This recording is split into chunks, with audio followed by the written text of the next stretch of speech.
when I coached at some different levels of college basketball, um, it was always a great challenge to get the high major schools in state to play it.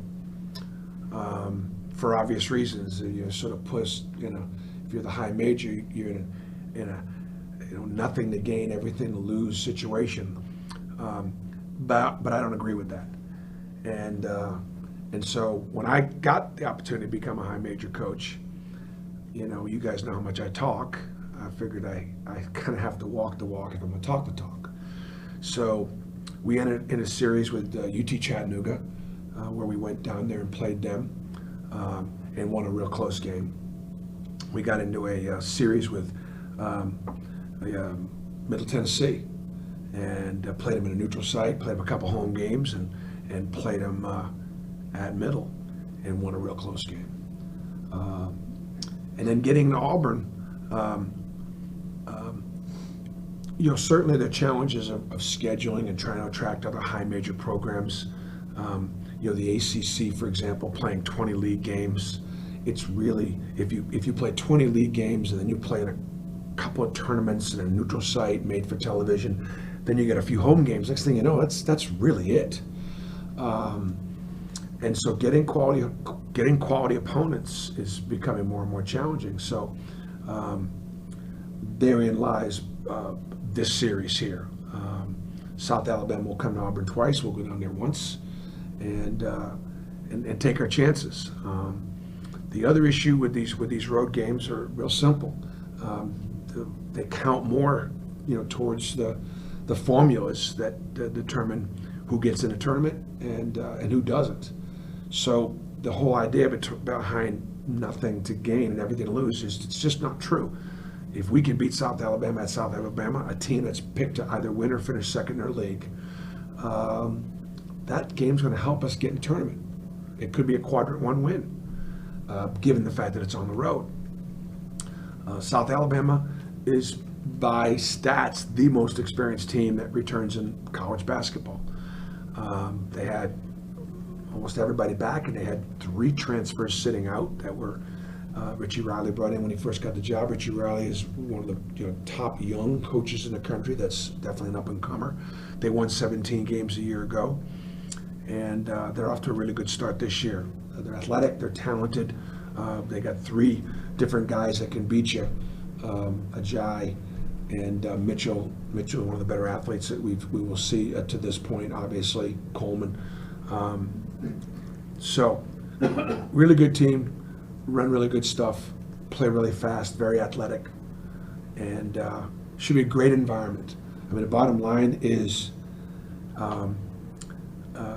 the Mitchell Center in Mobile, Alabama, tomorrow night will be as good an environment in college basketball as there is anywhere in the country, and it's a really cool thing to be a part of. How important is an atmosphere like that for this group of newcomers, no matter where it is, to have that kind of environment? It'll be sold out. It'll be loud.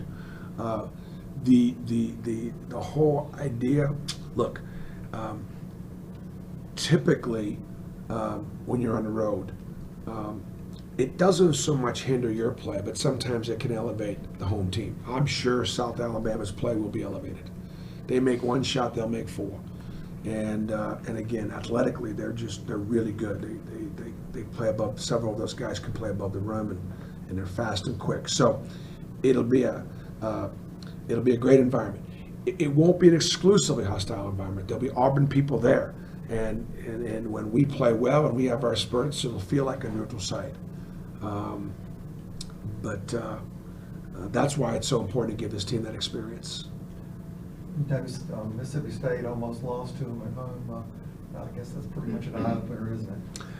Yeah, Mississippi State, from what I understand, had everything, got everything they wanted out of them, and it was one of those exhibition games that they did for benefits, and then they destroyed Pikeville and a great win over Southern Miss on Saturday. So good team.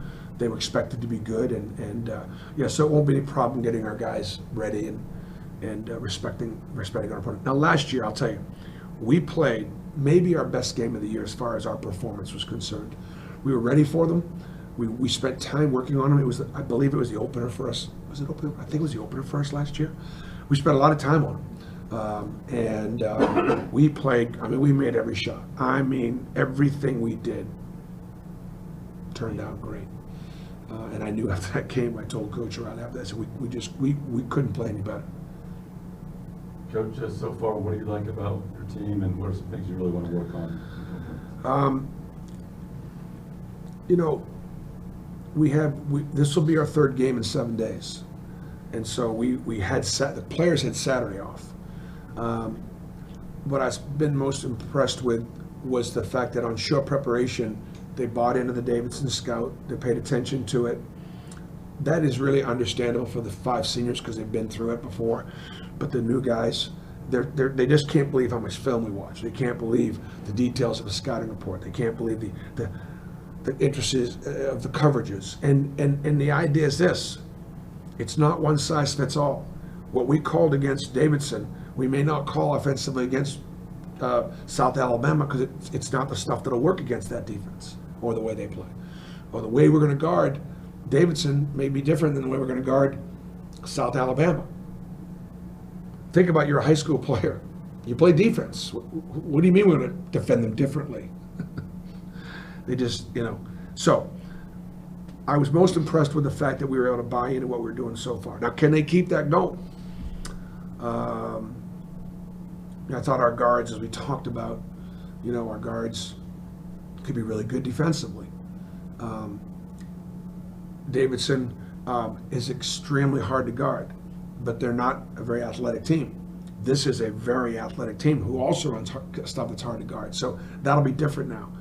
We couldn't stay in front of Georgia Southern. We'll have a harder time staying in front of South Alabama. We could stay in front of Davidson, and that was part of the reason why we were able to win the basketball game. So you look at a lot of our non-conference opponents again. We'll have Mark Godfrey will come in on Friday with his team from California. He's had one player sitting out who's his best player, not eligible yet. See if knowing Mark, he'll get him eligible for the game against Auburn. And then it's Colgate, who's picked to win the Patriot League, and then later on it's Furman, who's picked to win their league, and it's so can we grow? Can we build on what we've started? I saw Samir Dottie played really well against Davidson. Dottie was in the right places all the time, provided great leadership. D'Angelo made big shots. Austin dominated the defensive glass. Anthony won the game in the last 3 or 4 minutes of the game. Javon was fast and got downhill. I mean, there were a lot of really good things that took place in that game. Again, can we build on it? South Alabama will press us. Georgia Southern pressed us. Their pressure bothered us. Well, South Alabama's pressure bothered us, so we take advantage of it. Again, just lots of new experiences. Bruce talked all offseason about Isaac's defense. To see him play defense the way he did against Davidson and also lead the team in scoring, I mean, how encouraging is that just 2 games in his career? Yeah, it's encouraging, but not surprising. He's got really good basketball IQ. He's picked up on everything. It's really fortunate that he was our most talented freshman, who we thought could be our best freshman by virtue of who he was and where he was ranked and how good he was. But then also, and I don't know if it's always a direct correlation, to be making the easiest transition as far as picking up on the concepts. I'm playing him at 2 positions. He's playing 3 and 4. That's really hard to do, and he is on it. He's all over it. Really, he's a really smart player. So yeah, I mean, he's been a great addition, and we're just going to continue to get more experience with him. Very good.